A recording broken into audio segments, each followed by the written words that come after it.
should you invest in a crypto fund? Investing in cryptocurrencies such as Bitcoin can be a little intimidating, especially for someone who's getting started.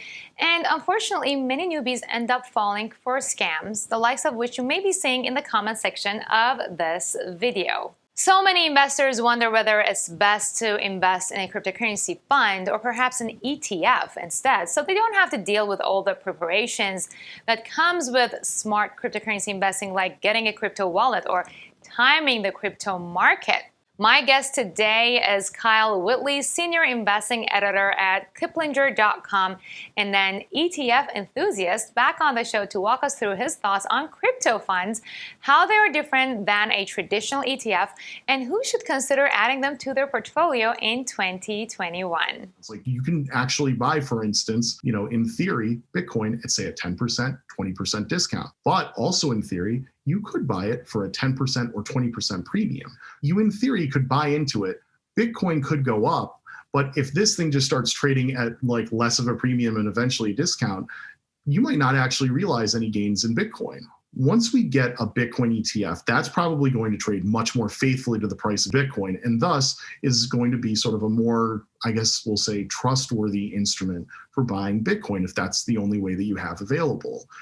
My name is Kiana Danial. I'm a best-selling author and the founder of the Invest Diva movement. We're on a mission to helping 1 million moms take control of their financial future and to create generational wealth. So please hit the like button to help us with the YouTube algorithm and share this with people who could benefit from taking control of their financial future, so together we can make this huge impact. Now let's go say hi to Kyle Woodley.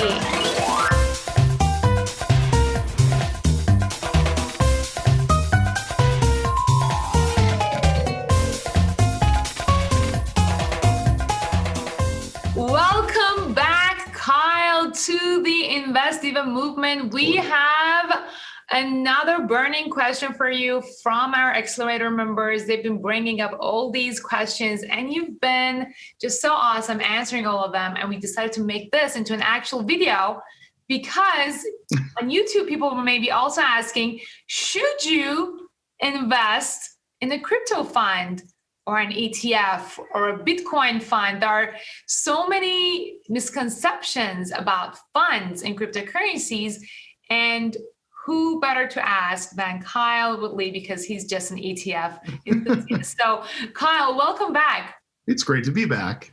So tell us, are you invested currently in a crypto ETF? We're gonna jump right into it.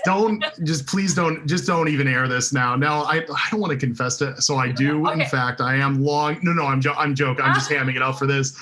I am long GBTC. So a lot of my friends are just going to jump on me for this, but I'm going to talk about this topic without actually talking about the virtues of Bitcoin or cryptocurrency. I'm just going to talk about the tools of the trade here and sort of why they are moving. So as you mentioned before, they're not the Bitcoin ETFs or the cryptocurrency ETFs that are out there. The very first thing to know is that they actually technically are not ETFs. They are funds. They work like funds, but there are slight differences. Rather than trading on like an exchange like the NYSE Arca or on the NASDAQ or the BATS, sorry, I don't want to leave them out, they trade over the counter.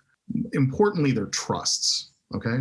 And the main difference that you need to know here is that these particular trusts can actually trade at premiums or discounts to their net asset value. So with most ETFs, they're pretty faithful to their net asset value. If you go out and buy the VOO, the price that's represented there, that is very, very close to the per share price of everything that they own. You know what I mean? Like it's a very, like you can have faith that you're investing in that and that like it's properly priced.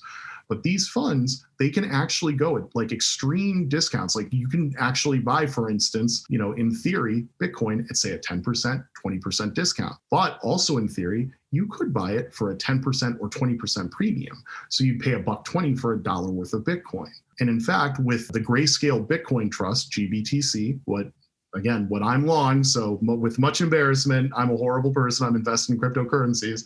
Hey. I'm the author of the cryptocurrency wizard. There's no shame in investing in cryptocurrencies. I'm supposed to, like, I'm Kiplinger. I'm supposed to be just, like buy and hold, Warren Buffett file, dividends for life. And it's like, occasionally I like to get, just a little bit. We've talked about this. I'm a Warren Buffett gal as well, but I view cryptocurrency as a value asset. Warren Buffett is just, I love him, but again, he's older and he doesn't want to get out of his comfort zone, and let him be. Like I definitely have cryptocurrencies in my portfolio, and I don't have the cryptocurrency fund in my portfolio. I actually go with the individuals. So I would love to hear your opinion, because you are all about funds, and like, why did you choose the fund as opposed to actual like individual cryptocurrencies? So that's what I'm very interested to know. Yeah. So the reason why you would invest in, say, the GBTC, or there's a newer one, it's the Osprey Bitcoin Trust, and that's OBTC.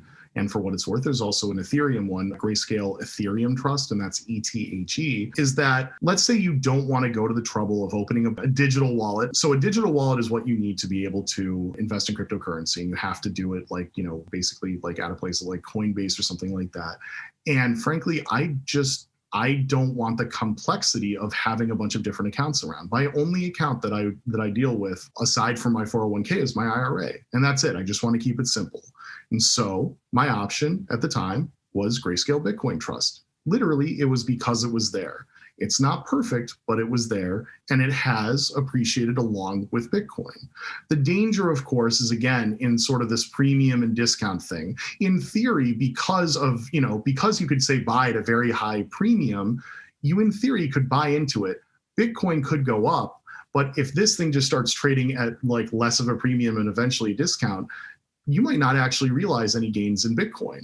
The flip side is that if you buy it at, say, like a huge discount, and then all of a sudden that discount goes away and it becomes a premium, you could just jet right by the price of Bitcoin itself. The reason why all of a sudden, that's not as attractive as it once was is because for years, people have been trying to file to create a Bitcoin ETF, and the SEC just simply hasn't allowed that to happen, or getting close.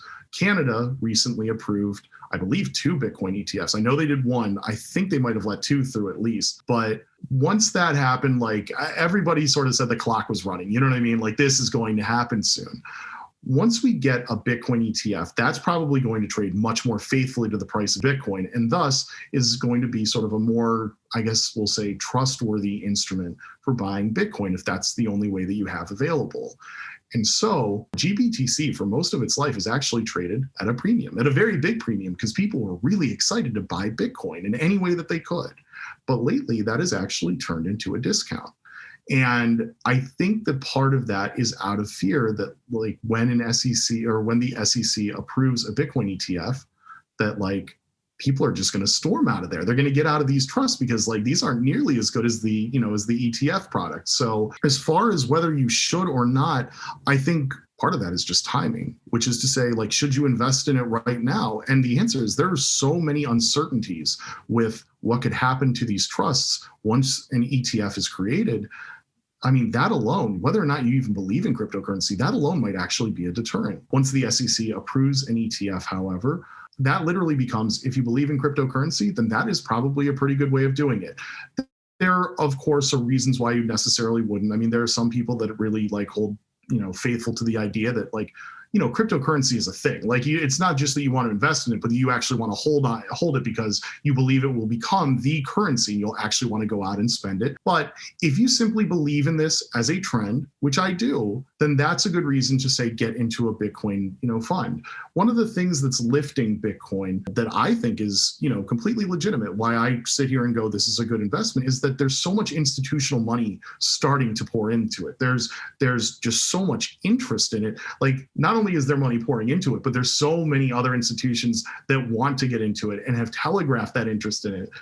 And if all of a sudden you have that much more money pouring into it, well, you have to expect pretty positive things for the price, right? And so that's why I'm in it. It's a very small allocation because, again, this is a swing for the fences. And so I'm trying not to go and overload on risk, but I do in fact hold a small position because I do believe that there's still plenty of upside. Yeah. So again, thank you so much because for bringing up risk, because at the end of the day, you should only add any sort of asset, including cryptocurrencies, whether it's funds or Bitcoin, or even if you're going to go for individual stocks or ETFs that we talked about in the previous episodes, it has to go along with your risk tolerance, your financial situation, and your financial goals.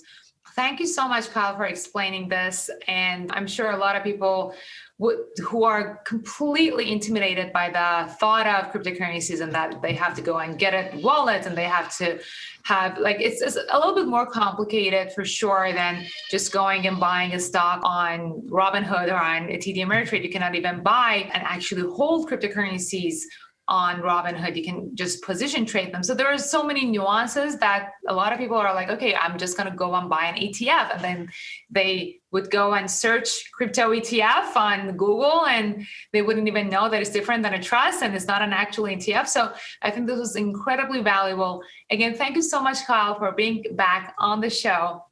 Thank you again for having me. Thank you for your time. And people watching, if you like this video, please go ahead and smash that like button. It's going to help us with the YouTube algorithm, and so that people don't fall for the scams out there, especially when it comes to cryptocurrency. You're probably going to see in the comments immediately when we publish a video about cryptocurrency, the scammers flood the comment section with their scams. So please don't fall for them and share this video so this video gets boosted, because this is the real deal. This is where the value is at. And I'll see you at the next episode of the Invest Diva movement. All right, before I let you go, after each episode, we're going to do this. We ask our guests to make a silly face. I caught you me? That was, yes, you. Okay, that was fast. Thank you for that.